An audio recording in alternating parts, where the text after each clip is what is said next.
د بلخ ملي تلویزیون قدرمنو لیدونکو سلام، ستړي مشئ. زه شمس الله هیلمن مو د دې ساعت خبرونو ته هرکلی کوم.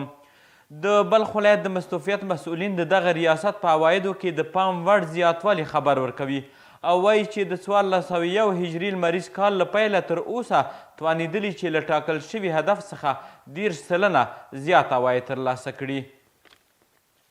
د بلخ ولایت د مستوفیت ریاست مسؤلان وایي چې د روان کال له پیل څخه تر اوسه پورې له 2 میلیارده افغانیو ډیر عواید راټول کړي چې د ورکړل شوي پلان څخه پکې 10 سلنه زیاتوالی ښایي.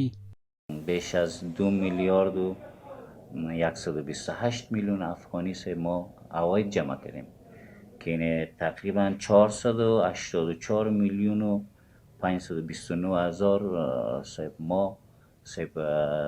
تزیید داریم در جمع آوری ما عواید یا بالاتر از پلانی که به ما داده شده است ما عواید داریم که یعنی 30% یا کمتر از 30% ما عواید ما به اصطلاح تزیید است. ښاغلی مراد زیاتوي چې د ورځنیو کارونو ترڅنګ یې ټولو دولتي ادارو کارکوونکو ته د کب میاشتې معاشونه او اضافه کارۍ اجرا کړي. کل معاشات ادارات ولایت بلخ در مجموع با اضافه کاریش تحت اجرا قرار دادیم و در حدود به اصطلاح 5 میلیارد و 414 میلیون تحت نام معاش و مصارفات ادارات یا نیازمندی ادارات است ما از همین سلسله تحت اجرا قرار دادیم.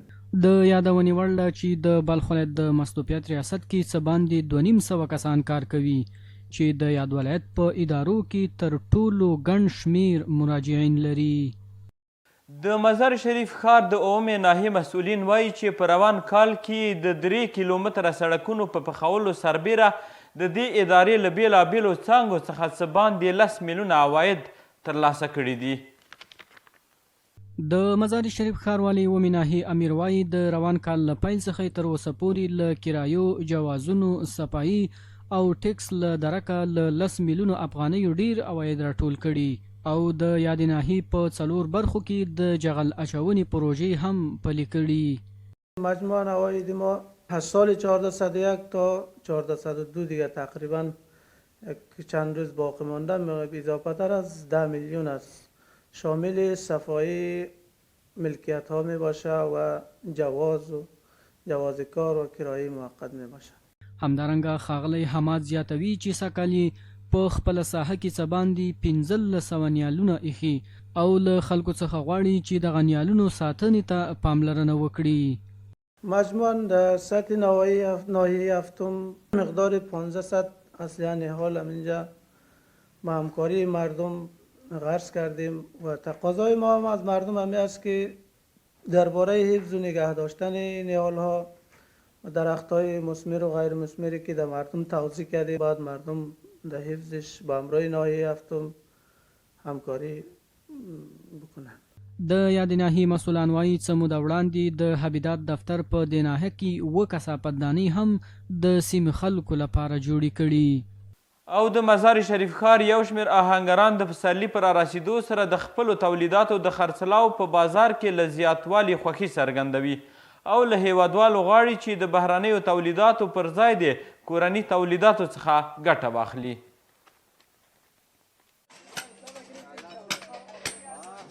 د دغه سړي نوم سردار آهنګر دی او له 36 کلونو راهیسې له خپل پلار څخه د آهنګرۍ مسلک په میراث ورته پاتې دی. نوموړی د پسرلي موسم په رارسېدو سره د خپلو تولیداتو په پلور کې د زیاتوالي څخه خوښي څرګندوي او له ښاریانو څخه غواړي چې د بهرنیو تولیداتو په پرتله د خپلو تولیداتو ته ترجیح ورکړي. کاروبار ما بسیار الحمدلله شکر خوب است. روز از سیر میشه پیش آمدشان روز بهار است کار ما چالان است کار که در اختر هستیم. نوموړي همداراز له شته امنیت څخه خوښي څرګنده کړه او د افغانستان د اسلامي امارت له مسؤلینو یې وغوښتل چې د امنیت په تامین او د آهنګرانو د ستونزو د حل په برخه کې دې ځانګړې پاملرنه وکړي. الحمدلله از وقتی که دولت امارت اسلامی آمده الحمدلله کارم خوب است، امنیت هم خوب است، همه چیز خوب است فضل خدا. که څه هم په دې وروستیو کلونو کې د بېلابېلو بهرنیو توکو واردېدل د دې لامل شوي چې په افغانستان کې یو شمېر لاسي صنایع ټکني شي، خو د آهنګرۍ صنعت لا هم خپل مینوال لري. د بلخ ملي تلویزیون قدرمنو لیدونکو دا و د دې مهال خبرونه تر بیا ښې چارې.